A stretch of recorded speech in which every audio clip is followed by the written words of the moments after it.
आध्यात्म एक ऐसा शब्द है जिसे सुनते ही मन में कई चित्र उभर आते हैं। कभी ध्यान में लीन साधु, कभी नदी किनारे माला जपता साधक, कभी पर्वत की चोटी पर समाधि लगाए योगी और कभी कोई सामान्य गृहस्थ जो अपने भीतर की शांति खोज रहा है। लेकिन क्या आध्यात्म केवल सन्यासियों और साधुओं तक सीमित है? इसका जवाब है बिल्कुल नहीं। आध्यात्म का वास्तविक अर्थ है अपने भीतर की पहचान करना, अपने अस्तित्व के गहरे सत्य को समझना और जीवन को उसी सत्य के अनुरूप जी लेना। आध्यात्म शब्द का अर्थ बहुत ही सरल है। यह संस्कृत के दो शब्दों से मिलकर बना है, आधि और आत्म। आधि यानी संबंधित, आत्म यानी कि आत्मा। इसका सीधा अर्थ है जो आत्मा से संबंधित हो, अर्थात आध्यात्म का केंद्र बिंदु आत्मा है, ना कि केवल बाहरी अनुष्ठान या पूजा अर्चना। अक्सर लोग धर्म और आध्यात्म को एक मान लेते हैं, जबकि दोनों का उपदेश अलग है। जी हाँ, धर्म एक संगठित व्यवस्था है। इसमें परंपरा, पूजा पद्धति, आचार संहिता और सामाजिक ढांचा शामिल है। इसका उपदेश समाज में नैतिकता, शांति और सामंजस्य बनाना है।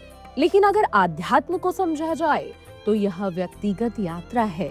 इसमें आत्म अनुभव, आत्म साक्षात्कार और परम सत्य से मिलन का मार्ग है। धर्म हमें ईश्वर की ओर इंगित करता है, जबकि आत्मा हमें ईश्वर का अनुभव कराती है। आध्यात्म का सबसे बड़ा उपदेश है स्वयं की असली पहचान करना। हम अक्सर अपने आप को केवल शरीर या मन मान लेते हैं, लेकिन आध्यात्म सिखाता है कि हम नश्वर शरीर नहीं बल्कि अमर आत्मा हैं। इस आत्मज्ञान से जीवन में प्रश्नों का उत्तर मिलता है। मैं कौन हूँ? मैं यहाँ क्यों हूँ? मेरे जीवन का उद्देश्य क्या है?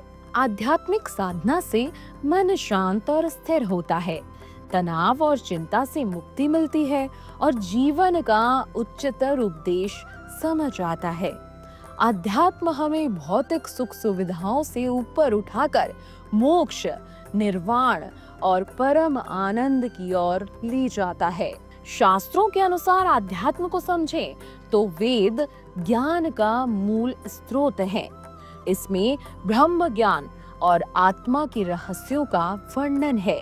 वहीं उपनिषद आत्मा और ब्रह्मा की एकता पर आधारित महान ग्रंथ है, जैसे अहम ब्रह्मास्मि, मैं ही ब्रह्मा हूँ। और भगवत गीता धर्म और आध्यात्म का अद्भुत समन्वय है।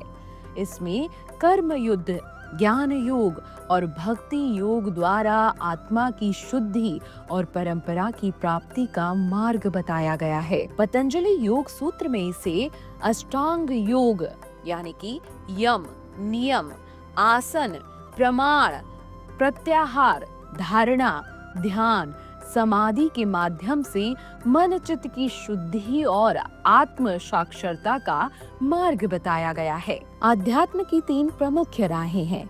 भागवत गीता के अनुसार ज्ञान योग, भक्ति योग और कर्म योग।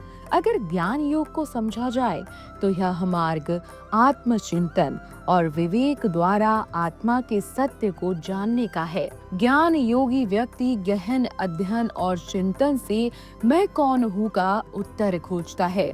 गीता कहती है कि इस संसार में ज्ञान के समान कोई शुद्ध करने वाला किसी को नहीं है। भक्ति योग यह मार्ग प्रेम, श्रद्धा और समर्पण में परमात्मा की भक्ति करने का है।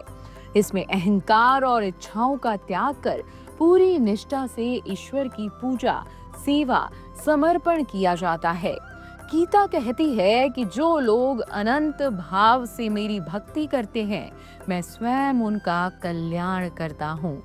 कर्म योग इस मार्ग में व्यक्ति अपने कर्मों को ईश्वर को समर्पित कर निष्काम भाव से काम करता है। फल की आसक्ति त्याग कर कर्तव्य निभाना भी कर्म योग है। गीता कहती है जो व्यक्ति आसक्ति छोड़कर कर्म करता है वह पाप से उसी तरह अछूता रहता है जैसे कमल का पत्ता जल से। आध्यात्म का मार्ग कोई एक जैसा नहीं होता। किसी को ज्ञान योग प्रिय लगता है, किसी को भक्ति योग और किसी को कर्म योग, लेकिन तीनों एक दूसरे के पूरक हैं। ज्ञान योग से विवेक और सही दृष्टि मिलती है, भक्ति योग से मन शुद्ध होता है और प्रेम विकसित होता है, कर्म योग से व्यक्ति बंधनों से मुक्त होकर आत्मिक उन्नति करता है। अंततः आध्यात्म हमें सिखाता है कि हम केवल शरीर नहीं बल्कि अनंत आत्मा हैं। जीवन का असली उपदेश परमात्मा से मिलन और आत्म साक्षरता है। यही आध्यात्म है और यही आध्यात्म की शक्ति है। Video desk जीवांजलि.com।